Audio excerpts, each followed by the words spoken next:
萨德系统并不是完全100%密不透风，我相信伊朗已经找到破解的方法。伊朗这次战术方面是非常成功的，采取的是饱和攻击，它用无人机跟导弹夹杂在一起，先将你萨德系统消耗掉了。等到你库存不足的时候，这时候我们看到这个礼拜开始，伊朗所发射的导弹都是先进型号的，像这个尼斯导弹，它是固体发射的，固态燃料它的变化机动性就比较大，增加以色列更大的拦截的困难度。好，我们今天很荣幸有邀请到4大天王来加入到我们的节目呢，就是要深入浅出带观众朋友看懂现在中东情势的最新发展。好，我们第一个话题要讲的是以色列过往非常引以为傲他们的防空网铁穹，现在要挡不住伊朗的复仇烈焰了吗？怎么回事？因为就在以色列宣布呢，他们击杀了伊朗的国安首长这一位拉里贾尼之后啊，以色列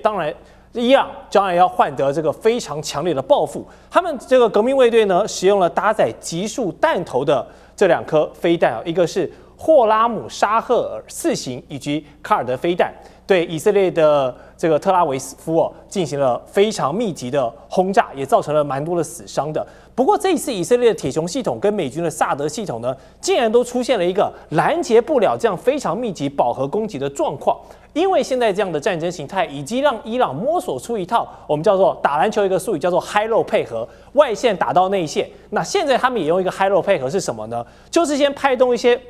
便宜的无人机去消耗你这些飞弹，等到你消耗的差不多的时候，中间给你夹杂一颗这种高命中度的真正来造成杀伤力的打击飞弹。那这样的一个 high low 组合模式呢，已经瘫痪了美以的反导单元，而且这样破解的方式，现在在实战上，不管是之前我们看到俄乌战场，还是现在的中东战场，都非常有用。所以可见进入到这个21世纪，真的无人机的战术已经让战场的生态局势都不太一样了。未来的应用会不会越来越多？未来这些防空网碰到这样 high low 的组合，会不会变成形同虚设？我们先请厉将军跟大家分享。首先，这个萨德系统或者是这个爱国者3并不是完全说是100%这个密不透风，不可以这个突破的哈。事实上，去年6月战争，我相信伊朗从其中已经找到破解的方法哈。对，我先讲第一个破解方法，在2003年那次的波湾战争里面哈，美军有一个在伊拉克的基地被爱国者2号导弹哈，这不是更正哈，这个被飞毛腿飞弹击中哈。那时候爱国者2号并没有发动拦截，后来被波音公司去查为什么这颗导弹没有发射，后来发现原因是因为它的位置不对，电脑上面授时系统出了问题。那电脑雷达上面虽然说发现了目标，可是电脑上面认为这是昨天的这个昨天发射的飞毛腿，不是现在发射，所以说爱国者2号并没有去拦截，也因此这个改进以后。改进了爱国者3，所以我们知道这个导弹系统拦截，尤其是这种远距离的导弹除了说是你要精准之外这个电脑配合还有授时系统也是非常的重要。那我们合理怀疑，伊朗从去年的这种6日战争里面，他是不是找到破解的方法？这是第一个因素。第二个因素，我觉得伊朗这次他的采取的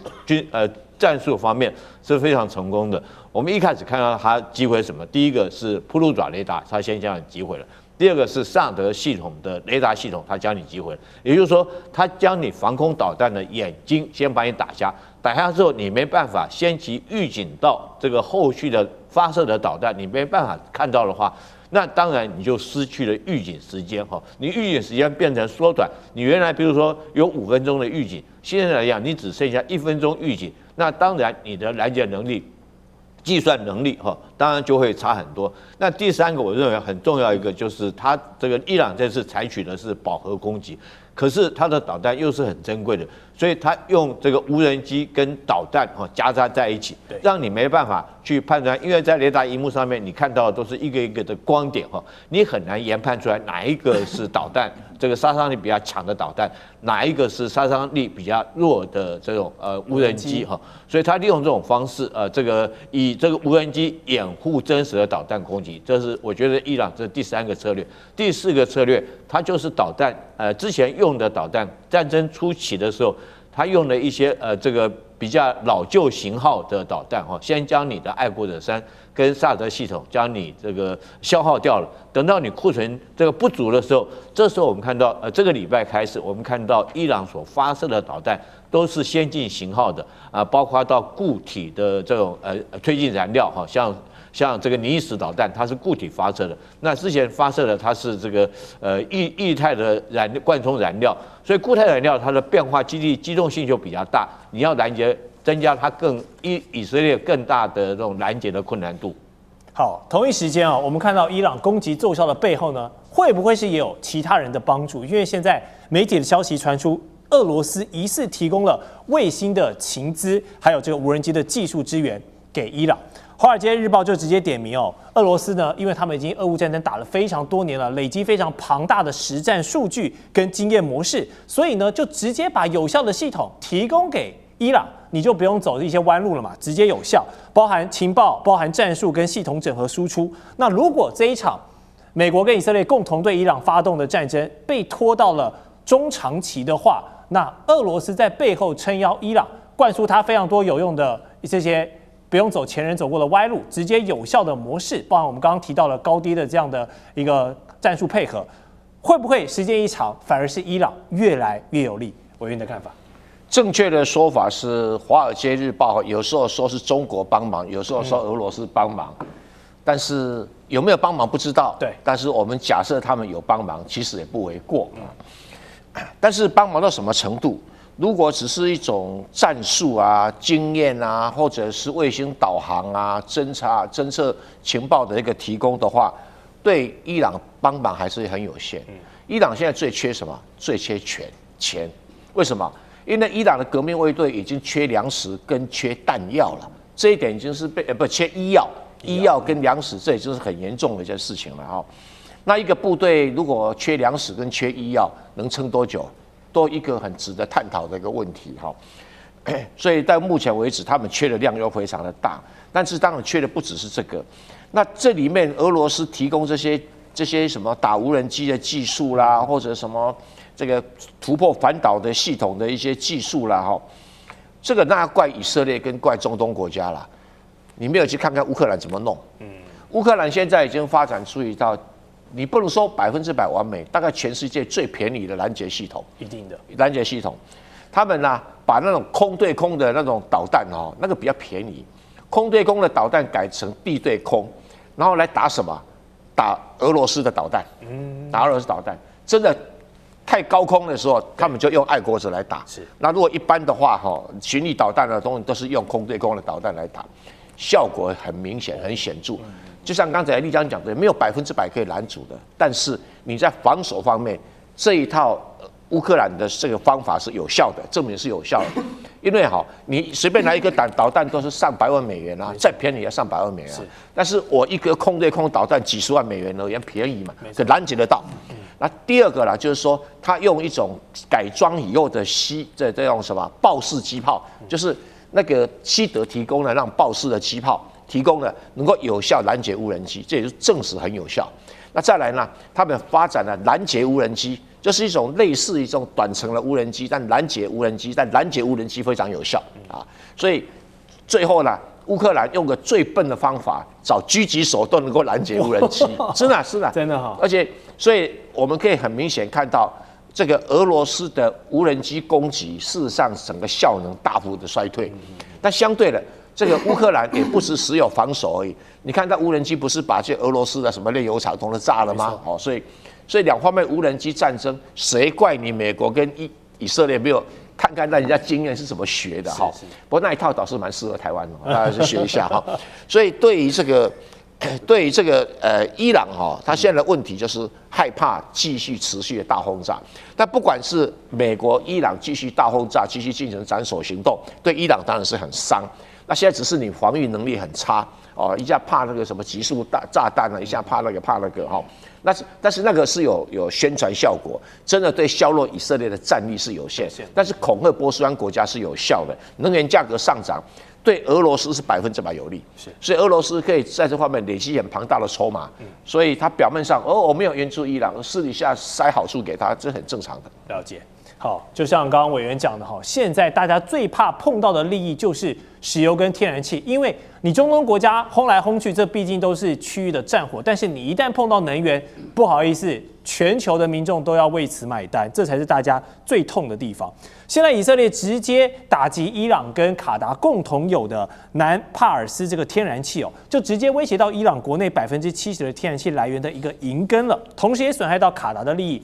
毫不意外呢，换来了卡达的震怒哦，就说以色列你这个行为真的是非常危险，不负责任。那伊朗更扬言呢，要报复所有的这个波湾的油气设施。但是攻击公共能源这么大一件事情，美国总统川普他竟然说 I don't know， 他竟然说我不知道这件事情哦，事前不知道，这就有点耐人寻味了。究竟是川普在装蒜切割哦，还是攻击伊朗的这个主轴？现在美国已经是被以色列牵着鼻子走了。那赖教授，你觉得是川普究竟是在演戏，还是说以色列真的现在要绕过他了？我个人认为川普也不算在演戏，但是我觉得他的这样颠三倒四会让媒体不知道该怎么做新闻，因为在以色列攻打这个伊朗的能源设施的第一时间，对，美国那边就传出消息来，说川普知道，但是川普本来是不同意，但是后来同意了。然后，但是只跟以色列说仅此一次，那下不为例。然后后来华府那边也放出信息说这个美国为什么会同意？最主要的就是因为这样的话会向伊朗释放出一个明确的政治讯息，说不同意你封锁海峡，也就是说你封锁赫尔木兹海峡，那美国跟以色列未来将会好好的把你最大的油气田，全世界最大的油气田，而且也影响伊朗民生设施跟海外最严重的油气田，把你摧毁。所以等于是告诉你说，你如果再继续封锁，我们会这样做，但是呢，我们不会再打你的设施了，除非你不要封锁，也不要报复。这个是之前放出来的消息，很多媒体都报道了。对。结果现在又改口了，说事先不知情，而且卡达也不知道。那为什么会说把卡达谈进来呢？因为这个油气田是伊朗跟卡达合作的。对。也就是说，由于卡达在石油转型这个部分转向以油气田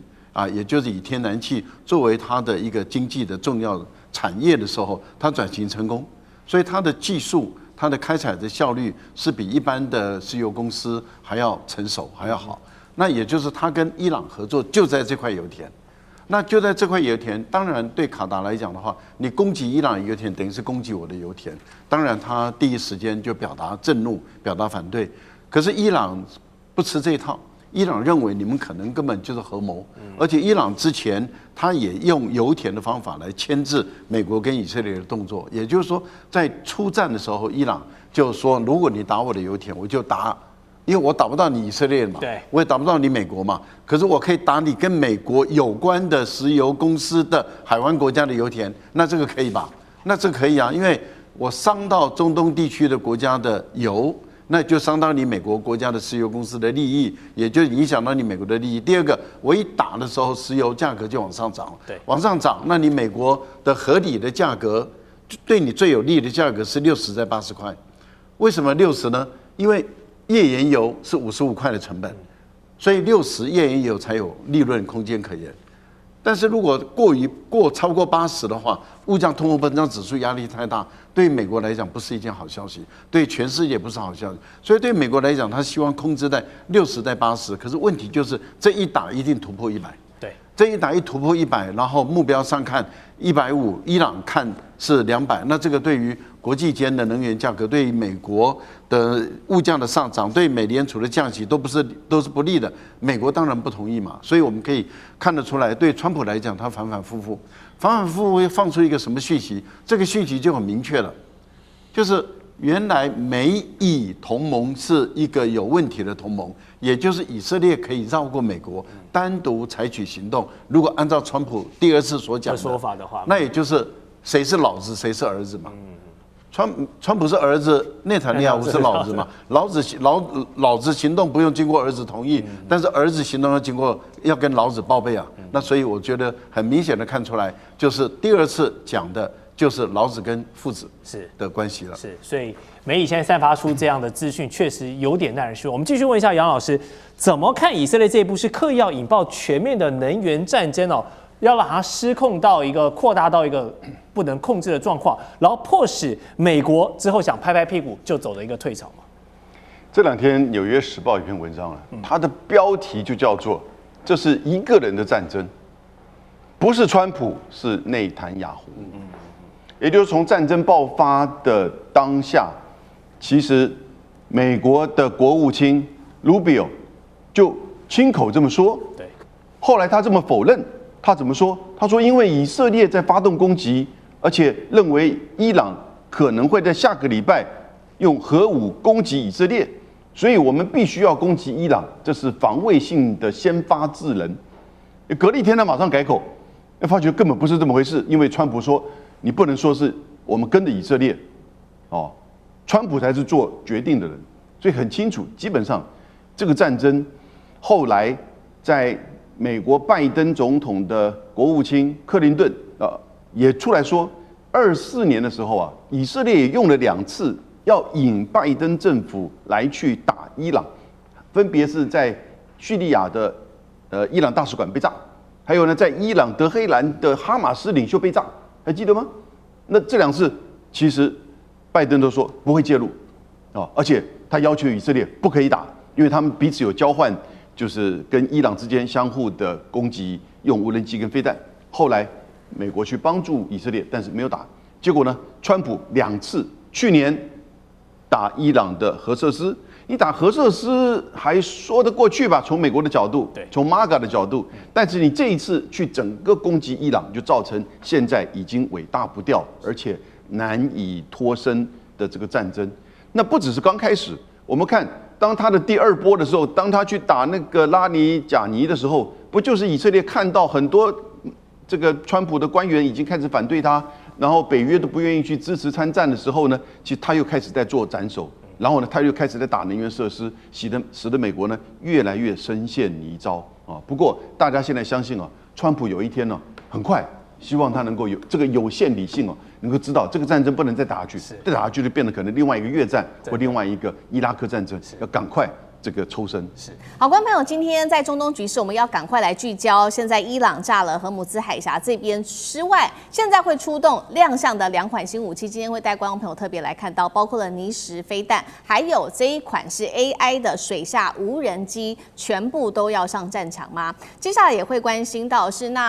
这个荷姆兹海峡的部分，美军现在希望组成一个7国联军一起去守护荷姆兹海峡，但是盟友现在都躲着不动作，等于是美军自己要孤军护航吗？川普还拿川习会来做威胁，中国、中俄是否也卷进了这一场战争的火药库？今天会一起来做关心。我们要赶快来看到最新消息，是这个伊朗革命卫队15日发动了新一轮54轮的真实承诺4的一个行动。首度就是动用到了尼什这一款中程弹道飞弹，打击的目标包括击中了以色列和特拉维夫多个城市。当然，现在以色列它的这些整体里面的死伤资讯是完全封锁住的，所以我们现在没有办法真正得知。但是确定的是有击中这几个地点。这一款尼什飞弹因为是首度亮相，也稍微带观众朋友来了解它的小档案，包括它是固体的燃料飞弹，射程落在2000到2500公里，可以做随时的机动发射，准备时间相当的短。那么刚刚特别提到，就是击中了以色列的要害。再来看到第2款，同样也是首次亮相的，就是它的电动水下无人机了。这个是阿兹达尔，搭配 AI 作战，最关键的地方是它是做锂电池无声的，可以在水下潜伏最长时间达到4天。作战的范围超过了200公里，现在被解读会被美军视为是它在荷姆兹海峡的一个新噩梦。这2款武器应对到了来自于伊朗的威胁，来看到美国方面也有所动作了，派出了是从这个海军陆战队大约是2500名的士兵之外，还包括派出他的这个两栖攻击舰，这个是迪黎波罗号。波里号前往中东地区。另一方面，现在呢，川普也拉拢他的盟友们，总共是6国的盟友，包括了中国、法国、日本、南韩、英国，要求他们派自己的军舰来护航荷姆兹海峡。而目前为止，只有日本一国是稍微有回应，说这个态度是审慎来做考虑，其他国家几乎是默不作声，或者是说不愿意加入啊。再来，川普威胁的对象还有北约国家。他说，如果北约啊，你接下来不协助我们来保护荷姆兹海峡的通畅的话，将会非常糟糕。并且呢，他也说了，原定我要跟中国国家主席习近平见面的这个峰会，现在碰到这种状况是可能延后的。伊朗革命卫队则是发出了最新声明，美军有种就把你的军舰开过来吧。节目一开始，我们要来特别关注到伊朗的这2款武器，刚刚讲的尼什弹道飞弹，还有这个 AI 的水下无人机阿兹达尔战力有多强？美军能守住这个荷姆兹海峡，那么避免成为海上噩梦吗？吕舰长怎么看？这个尼什跟以前它的弹道飞弹最大的差别啊，也就是这么长的一个射程可以远达2000到2500公里，但是呢，以前的通通都是液态的这个燃料，那现在这个是固态的。固态跟液态最大的差别，也就是固态只要它完成举升之后，它立刻可以发射。那液态的话，它要先加注燃料。那加注燃料其实是一个非常耗时的过程啊。那而且呢，它这个燃料车在移动的过程当中，其实也是非常的危险。那如果我们来看啊，这里面没有一款飞弹是尼什啊，那也就是我们是做出比较说，我们可以看得出来说，以前的，例如说距离比较短的，那它的这一个多半都是固态的。那液态的话呢，我们感觉起来它的射程比较远。可是呢，实际上来讲，它的缺点我刚刚已经提到了。那这一个距离，我们讲到说，其实它到以色列啊，它要攻击以色列的话，其实它并不需要这么长的一个射程。那它为什么还要用这个2000到2500公里的射程？最主要的，也就是它要那个速度，也就是当我的这一个弹道飞弹呢，我的弹道的那个塑造越高的话，那其实它返回的速度越快。那也就是像我们刚刚拿的这一张啊，也就是当那个它直接打到这个以色列的时候，它的速度其实会让以色列现在所有的，无论是爱国者萨德或者剑士2、剑士3，完全没有办法反击。而且它再配上我们讲到这一种也就是见证者136的这个无人机，其实这就进行一个饱和作战的话，那其实就是这种攻击模式，其实会造成这个战斗系统的饱和啊。那另外我们讲到说这个阿兹塔尔的这个电动水下无人机，那我们现在还不确定说它是真的是攻击，还是它只是现在拿出照片来做一下这一个进行认知作战，让大家觉得害怕。为什么我这么说呢？因为如果说我们来看一下它的这一个型别来讲的话，现在大家都拿 AI 来说事啊，大家都说 AI 怎么样，可是 AI 它需要学习，那它需要蒸馏，那它才知道这种攻击模式是什么。那如果我们来对比啊，说之前这个在泰国的货轮被打到的这个状况，因为它有比较清楚的照片，我们可以看到它的尾部的照片，它在水线之上，可见它不是被这一个水下无人机打到，因为如果是水下无人机命中的话，它的洞就在水下啊。那而且呢，那为什么会打到这个位置？其实如果我们仔细的看啊，这个流体力学来讲，它到达这一个车叶这个部分的时候，它会有一个上扬的部分，那是因为车叶的旋转造成的一个吸力啊，所以它会直接撞上这个。那它撞上车叶或者是舵轮的话，实际上来讲也瘫痪了它的可能性。那我们刚刚讲到说，有关于这个阿兹塔尔，那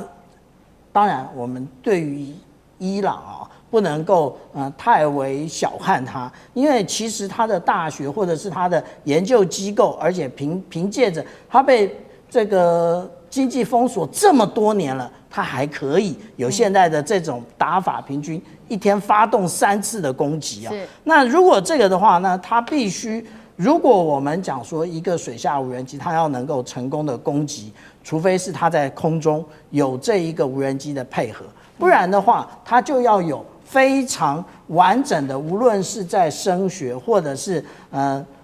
有关于说这个船只通过的压力的特征，或者是我们讲到说这一个有关于这一种部分的除了压力还有磁性之外啊，我们来看这个是去年啊，93阅兵的时候，解放军所展现它的一个囊夹式的一个水雷，那我们就可以看到它在这个头上面啊有非常多的这一个征收的装置。那我们如果说按照它的构型来做分类的话，我们就可以看到白色是一组，黄色是一组，红色是一组，也就符合我刚刚讲的有关于声纹或者磁性还有压力的部分。但是我们讲到说有关于这一个霍姆兹海峡哦，那是不是能够掌握？其实跟海流有关啊，你要放什么水雷都跟海流有关。为什么之前放水雷都不会跑到印度洋去？因为它这外面是有涡流的，也就是它绝对都会被挡住在这个里面。所以任何一个沿岸国家要使用水雷或者是水下无人载具的话，必须要对于水文或者是你的对手的声纹、压力、磁性要有一定的了解。好，面对美国现在面对伊朗的这一场长期消耗战哦，还包括了水雷战，甚至伊朗寄出的各种的黑科技武器。那美国方面呢？美国最近找上了这个说要组成的6国联军，一起来守护荷姆斯海峡。结果北约对他冷眼，那日本还稍微说，我会考虑一下这样子。那为什么这一群盟友现在只能旁观吗？这是第一个问题，请教委员。第二个问题就是美军派的这个迪黎波里号，它的战力到底为什么急派从日本派过来？委员怎么看？我先说明一下伊朗的武器哈，尼什这一款弹道飞弹不是新的东西，是2008年就试射，2009年就服役，只是他没有拿到战场上来秀而已哦，差别在这里哈，它没有特别先进。我们知道现在战争最大的特色在什么地方？防御的东西精准度要非常高，比如说你要打下一个尼什导弹，你的蓝翼的飞弹必须准到分秒不差，但是攻击的导弹，它的攻杀范围就非常的大，反正我打不到你左边，爆炸范围影响到你右边就可以了。所以攻击的武器容易做，拦截武器不好做，所以拦截的武器成本非常高，攻击的武器成本非常低，相对而言，所以变成说我的攻击的武器量够的话，那你拦截的武器基本上效果不会太好。那这句话供那个台湾之盾做参考，是有这么一个特色在。那这个从战略来讲哦，你要这样看哈，美国之所以能够在世界维持一个霸权，它靠什么？当然你说飞机啊、军舰啊很厉害啊等等的，这我们不否认。但是主要是它在3个地缘政治上都它控制住了。第一个就是荷姆斯海峡，第二个就马六甲海峡，第3个就是巴拿马运河。如果这3个重要的战略支柱有任何一个被其他人所控制，美国的整个战略布局在全世界战略布局就崩溃了。那荷姆斯海峡现在就其他国家来讲，它是冷眼旁观，因为他们无能为力，还在看美国有些什么战略布局或者战术活动。对美国来讲，他现在派海军陆战队干什么？就表示他有期待要占领荷姆斯海峡上面的所有的小岛。但这是不是长久之计？我个人看法，光这样占领是不够的啊。所以其他国家会觉得，你就派这一点军力，你能干嘛？我去护航，不是被打趴吗？因为在这种地方防守的成本高，攻击的成本低，防守的基本上来讲的话，你风险高，攻击的风险低。就刚才我讲那个现代战争的一个特色。那你任何一个国家，不管谁要帮忙，日本也好，韩国也好，哪个人帮忙，你也要面对同样情形啊，风险成本高，而且效率可能很低，而对手呢不风险低，成本低，你那个你使这样2008年出来的那个技术水平，基本上成本不高。那你那个什么水下无人机，那其实就水下鱼雷啦，那个程度不能跟93大阅兵中国大陆拿出来那个来比，那差太远了啊。所以当然我们也讲过他很厉害很厉害，可是还好啦，因为这荷姆斯海峡哈还好啦哈。那所以你其他国家为什么我去你这种战术，我一看就挨打的局面，我干嘛去啊？哦，这是第一个现实问题，我的成本高，风险高。第二个问题在说，你这个战术要赢只有一个办法。就是说，你在荷姆斯海峡跟他对垒根本不是办法，你要怎么样？要把战争的重心摆到德黑兰去，你才有赢的机会。这个很简单的战略道理，我都看得出来，其他人看不出来嘛？什么意思？你想想看，当时南斯拉夫为什么会妥协、让步、投降？就是你轰炸南斯拉夫首都贝尔格莱德，轰炸几天？78天。那你利比亚为什么格达费会下台？利比亚的军队会撤出，因为你轰炸利比亚的首都迪利波里，轰炸多少？272天。因为你轰炸他的首都核心，其他的反对力量的军事力量才能集结嘛。你今天不是啊？你今天跑到外围跟他们的这舞文弄墨，怎么在跳舞啊？所以这种战略本身就是会输的。那你说美国有没有能力轰炸这个德黑兰？那 piece of cake， 但是政治的限制让美国做不到，这是美国的问题。就是说，美国会很多人问你啊，你为什么轰炸德黑兰呢？啊，你为什么呢？好，所以川普一启动这个战争就没有想好，他本来是想要捡便宜，就是我把你哈米尼炸掉了，革命卫队领导炸掉，国防军就会起来政变。哪知道他一直呼吁国防军接管政府。国防军不敢，为什么？你就凭这样一次轰炸就能够使革命卫队退收，那是不可能的。他的规划者从来没有去想过，比那个利比亚的能力比德黑海还差他都轰炸272天啊，那你贝尔格兰都还轰炸78天那你德黑兰这样怎么可能？所以要让伊朗从荷姆斯海峡撤退，必须要对整个伊朗进行空前未有的大轰炸。那如果你美国做不到这一点，那你政治上的限制，让你不能做。他其实不是军事能力绝对做得到，他只是现在政治上不可能让他做到。那做到的点就是说，让伊朗到达了什么？这个所谓斩杀线。伊朗的经济、财政，还有他革命卫队的实力，在什么样轰炸条件底下会掉到斩杀线以下？那你这个时候伊朗才可能从荷姆斯海峡退，所以你没有这个条件，只是要去荷姆斯海峡做一种防卫作战，那稳输的，那稳输我干嘛跟你赌呢？那如果你看他稳赢了，我跟你讲争先恐后啊。好，现在美国基于政治的原因，在没有办法直接轰炸德黑兰本身那变成骑虎难下。现在伊朗看在眼里，则是持续的对美国挑衅，就是说你有种就把你的军舰开过来吧，还说呢我背后还有中俄可以做帮忙。杨老师又怎么看？我们在过去的战争或者是安全议题上有一个法则，它叫做不对称法则。那也就我们通常讲的不对称战争。可这个不对称不是单纯的只是强弱之差哈。如果弱到你实在是根本不可能去做任何局势的影响，你基本上只是弱而已，而不会构成任何不对称能够去扳倒就是强弱之差，然后呢有胜出的机会。一定要有胜出的机会，你才会有不对称法则的这种就是运用。那但是另外一方面，它也可能是在强方，因为强方它拥有的这个就是条件可能本身内部有它这个问题，所以它没有那么强，它看起来很强，但没有那么强。他怕的这个损失，他怕的代价，他怕的成本，会造成他自己本身行动的限制。所以它这里面会出现不对称法则。现在在伊朗跟美国的战争当中就有不对称法则。第一个在地缘上。那刚才蔡委员讲了，这个高山的，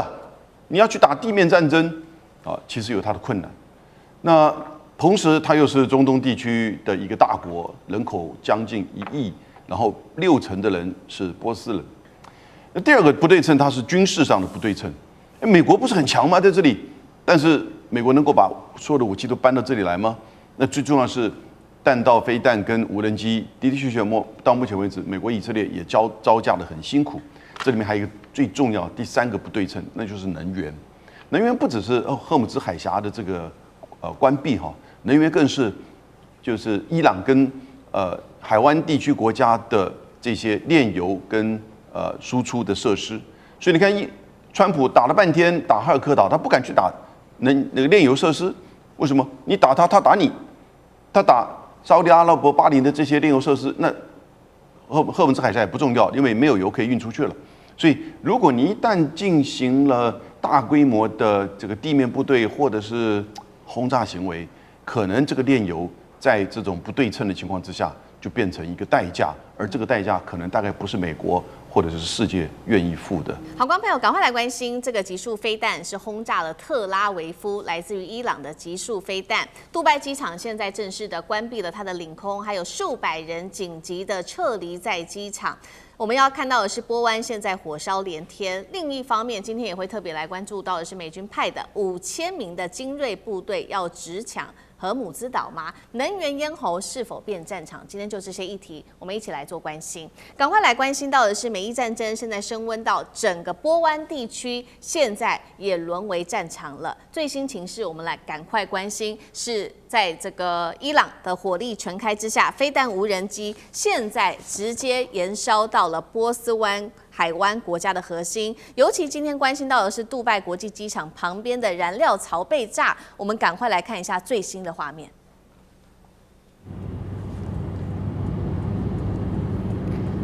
从画面上可以看到，杜拜国际机场旁边的燃料槽被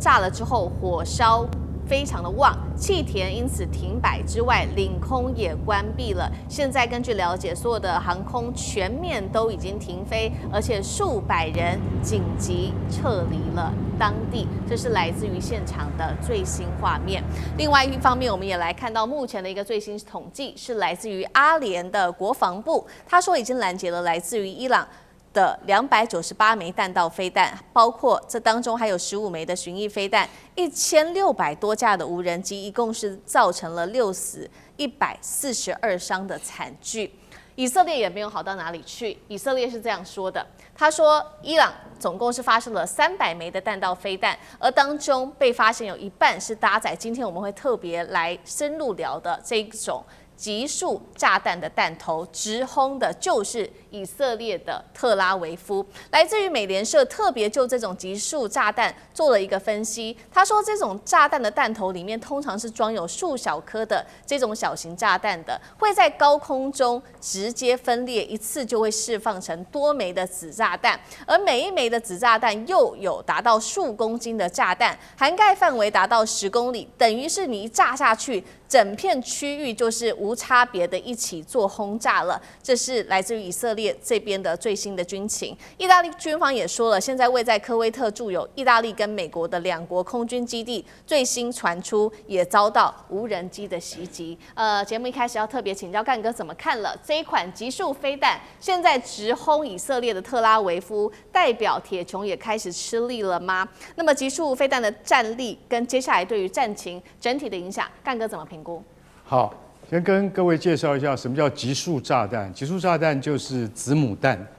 啊。那个用我们台湾这边来讲的话，我们台湾观众朋友可能一听到万箭弹，大家就知道这是什么东西了。所谓子母弹是什么？也就是说，它有个母弹，但它身上会有很多的小炸弹，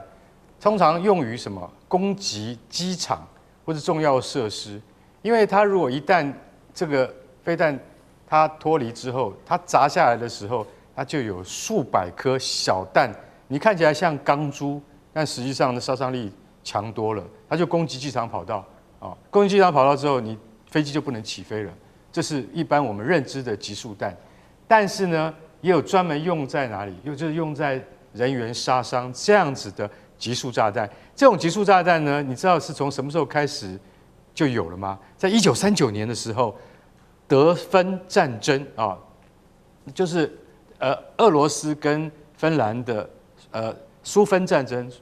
里面就已经看到了，它那个炸弹叫做什么？叫做莫洛托夫面包篮，因为它那个炸弹大的跟一个面包篮一样啊，要很大的飞机才能够载它。但是当它释放出来那个小炸弹的时候，可以把整片村庄都给摧毁。所以说，其实它的杀伤力很大，但是它的穿透力不强。那主要是在用于说，我这边有很大一片的敌军，那我们今天是要这个消灭这批敌军的时候，而不是要摧毁防御工事的时候，我们就用集束炸弹来攻击它。那伊朗现在它使用了集束炸弹来攻击特拉维夫，那特拉维夫就像这种炸弹，对于现代的钢筋混凝土，它有一定的这个困难。为什么？因为如果人员市民他是在这个建筑物内的话，那比较不容易受到伤害。可是如果说你是走在马路上面的话，它这个被攻击到是非常可怕的。所以像这样的集束炸弹，在国际的公约里面是不准被使用的。那在奥斯陆，也就是挪威的奥斯陆，在2008年召集全球180个国家大家共同商议，就是说，基于人道主义，我们现在不能再用集束炸弹，也就是子母弹的攻击。可是你知道没有签约的是哪些国家吗？中国、美国、英国，还有俄罗斯，还有台湾。为什么？台湾说不行，如果解放军打过来的话，我们一定要用集束弹，因为我们是在海峡用的，不会伤及无辜跟平民。每一个国家都有自己的说法，每一个国家都有自己的看法。美国当然不可能不用，因为什么？这玩意儿是他几乎是他发明的，所以他在那个越战的时候，他不知道用集束弹杀了多少越南的无辜百姓。到了以色列手上，那真的他在那个黎巴嫩用的更多。为什么？因为我不知道谁是哈马斯啊，我干脆投集束炸弹，全都给杀了。所以你会知道为什么医院也会中了集束弹，就是因为这样的关系。所以集束炸弹在人道主义上面的话是就是没有办法被接受。可是他现在如果说伊朗用了这样的炸弹的话，那坦白讲一句，也就是战争的一种手段，因为它不是对着军队而来，是对着平民而来的。我认为在这上面的话，可能还是有一些国际争议的。对。不过以色列用了，那我伊朗怎么可以不能用呢？在这种情况底下，只要是对敌人能够造成伤害的时候，我都可以用任何的武器，只要能够达到效果。美国在2次大战结束的时候，他准备对付苏联军队，用于他们第一种战术的地对地飞弹，叫做诚实约翰飞弹。你知道那个弹头里面装的子炸弹，也就是小炸弹，里面不是弹头，装的是什么？你知道？装的是沙林毒气。也就是说，一旦苏军越过易北河的时候，我就丢出集束炸弹，用沙林毒气，用毒气来杀死这些入侵的苏联部队。为什么？因为我们没有更好的方法。所以大家都知道，在战争底下会采取更多极端手段，这就是其中之一。可是如果说以色列在跟美国的这个联合军事行动再不赶快结束的话，你会逼到狗急跳墙，让伊朗发射更多像这样子的集束炸弹的话，那死亡的是平民，而不是真正发动战争的那些原罪的人。所以我觉得基于人道主义，美国还是要好好考虑这件事情。好，现在伊朗目前是频频的用这种集束的飞弹来攻击以色列，让他的铁穹已经几乎是守不住了。那这一波攻击除了往以色列之外，包括了刚刚我们特别提到的战火已经外溢到了这个波湾国家，包括了杜拜机场旁边的这些油槽也受到了波及。现在等于中东战争是区域全面开打，美国也保护不了这些波湾国家的安全的意思吗？委员怎么看？对，这战争刚开始的时候啊，外界都一直评估说，伊朗因为指挥体系被歼灭，所以呢，现在陷入了这个各自为战的一个状态。但是随着这个战争持续的发展，你就会发现，伊朗准备了这场战争，准备了30年了。就他所有的剧本，在这30年间，经过了反复的沙盘推演，做了无数次的这个兵推，然后这个剧本在此时此刻终于端上台面了。所以我们会发现说，他可以很巧妙的用去中心化的指挥系统，让他的这个部队按照剧本来进行攻击哦。那么尽管没有中央的指挥体系，每一个部队仍然可以按照当时所做的剧本来进行这个战争的部署哦。那么很明显的哦，就这个伊朗在这场战争里头，他有2个重要的目标来针对美国。第一个，他希望达成的目的就是彻底的把美国的势力推出中东。波斯湾，就是美国从此的势力要离开波斯湾。你想想看，对伊朗来说，他现在面对的是一个灭国之战哦，他付出这么庞大的代价，他要求所得到的回报必然是相当要有对等的。所以呢，他现在在做的打击中东美军的基地所做的不就是这个吗？他就是告诉所有中东的国家说，你们不要以为有美军的基地对你们来说就是安全保证，有美军的基地反而对你来说是一件倒霉的事，因为有美军的基地，所以你就被打了哦。那么这场战争之后呢，你仔细看一下，美国自己在中东的基地，他自己都守不住嘞。像他在苏丹的那个王子空军基地，他整个防空体系就已经被摧毁了，美国连自己的空军人马都撤走了，就是因为那个基地没有办法了，没有防空体系了。所以呢，对美军来讲，这场战争不管打多久，一旦结束之后，美国马上要面临的是：第一，他要重建他在中东地区的这些军事基地；第二，他马上要面对的是中东这些国家还要不要让他把军事基地放在那里。所以你很明显的可以看得到，伊朗是有节奏、有目的在做这件事情的。而且第二件事情哦，你看到伊朗现在封锁荷姆兹海峡哦，其实伊朗并没有布雷哦，它只是选择性的封锁。它选择性封锁是什么呢？它在切断美国跟这些盟国的关系，因为他做了这样的事情之后，所有的这个西方国家、所有的亚洲国家都要想了，我在这个时候要跟美国这个建立什么样的一个关系呢？我要保住我自己的船舰，我运输不管是化学肥料或者是这个石油的船能够通过荷姆兹海峡。那么在这个情况之下，大家都要跟美国保持距离了。所以其实不难看得出来哦，就今天他不管是面对这个中东的美军基地来进行攻击哦，针对中东的这个美国大使馆哦，或者相关的一些设施来进行打击，他现在在做的就是以牙还牙，以眼还眼啊！就你打我银行，我就打你银行了；你炸我军事基地，我就炸你军事基地哦，大家有来有往哦。但是这一切其实都是有节奏的，它不是乱打的。所以很多人以为说一开始是乱打一通，但事实上当打到了这个到目前为止，我相信大家都可以看得出来，他已经在有一套剧本了。不管是打击美军的这个中东的这些相关的设施，或者是选择性封锁荷姆兹海峡，它只有一个目的，就是要彻底的把美国势力推出这个波斯湾。他要做的就是要把美国跟盟邦的关系做一个彻底的切割嘛。好，对，没错，伊朗要把美国的势力完全的推出去。那其中一个方法，刚刚委员特别提到，就是荷姆兹海峡现在是关键了，因为呢，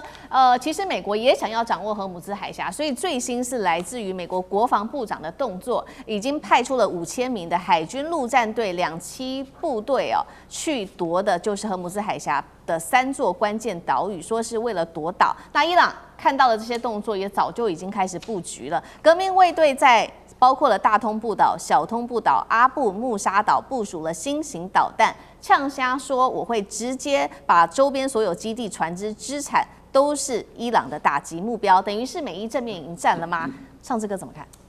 好，现在其实从2月28号我生日那一天开始，美伊战争打到现在，已经超过3个礼拜，27天。那特别是大家令人惊讶的这个伊朗本身的这个反击能力，已经超过了50几波的这个攻击。所以伊朗，而且现在看起来他们的导弹包括它火炮打不完，而且联动周边的这些包括胡塞、包括真主党一起在进行。所以大家其实在关切的是美国方面的接下来的军事阶段的转变是什么呢？其实全世界就在看现在会不会所谓它的 ground troop 会打地面部队地面作战。那么地面作战这件事情其实是非常非常严重、非常非常慎重的。全世界现在所有媒体都在深度的讨论美国川普会不会做这样的决定。但在此之前，大家所要看的这个新的指标，就是现在提到的，美国从日本跟韩国亚洲地区抽调了5000名的特种部队当中的精英的兵力，而且都有2栖作战能力。那2栖作战能力，其实在我们观察，其实不只是这3座岛屿荷姆兹海峡，而是在于它是不是整个接下来所谓美国地面部队要真正的介入，要踏入伊朗土地的这个最前哨的指标。也就是说，如果真的美国决定像现在，但是美国现在无论是他们方面，包括川普放话这些东西，都有时候很虚无，你也搞不到真正会做。而且荷姆兹海峡这件事情也不是美国军力在主导这件事情，甚至我们看美军基本上还是回避去直接介入荷姆兹海峡，这使得川普这一阵子都要求全世界，包括中国在内的一起大家来解决荷姆兹海峡能源问题。所以现在美军到底会不会这么做？还是放话本身？像现在有两艘2栖突击舰载着这个5000多名从亚洲过来的部分，你的川普，你觉得伊朗没有在瞄准这2部舰队吗？这2部舰队即将要攻这所谓3个小岛，现在是就战略上的思路，没有错。荷姆斯海峡我们都知道33公里宽，但它实际有很多暗礁，能走的水域大概就2-3公里，大家集中在这里走。也就是你现在如果要2栖突击舰，你要攻这3座岛屿，你也要在进入这个窄小的轨道。虽然没有错啦，你可以先想打火炮，但同样的，伊朗就是在这3座岛屿当中，不只是布满火炮。最近的小火炮布很久了，最近的状况，他们连导弹都放上去了，就可以打你的船舰，连航空母舰都可以打了，更不要说你的2栖突击舰。所以我认为现在的这个对峙放话来讲，我们听到的部分还是要谨慎判断。也就是说，荷姆斯海峡对于川普、对于美伊战争来说，现在是掐住全世界喉咙，让美国跟川普更能声望跌落的，包括物价、通膨上涨，非常非常大的关键。但是这个突围本身没有错，美军的强大的能力硬要拿，当然拿得下来，哇！但是要付出多少代价呢？现在包括伊朗也不坐在那边给你攻下来，他们甚至说不定你的船舰靠近之前，这5000名的美军他就炸你了。所以现在这个状况的对峙，但荷姆斯海峡的接下来状况是观察美军会不会真正的川普下定决心，地面部队要攻击伊朗本土的一个指标性的观察点。